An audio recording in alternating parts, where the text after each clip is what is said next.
Welcome to the Amazon rainforest. Today, I'm your host, Kelsey Hills, and we will be exploring the Amazon jungle. Stay tuned. In this jungle, we see rare plants, rare creatures that were extinct for 1,000 years. Let's go diving deeper. This is the Jamaican guava. It has a sweet flavor, but the slightest taste will end up in losing your life. Can I find any? Yes, very poisonous. Here in Jamaica, this is an eastberry tree, and they use this to make hair color, but I'm not finding any on the tree right now.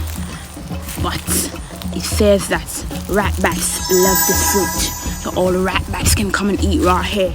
I'm here reporting live, and I hear a mysterious sound. Let's find out in this episode.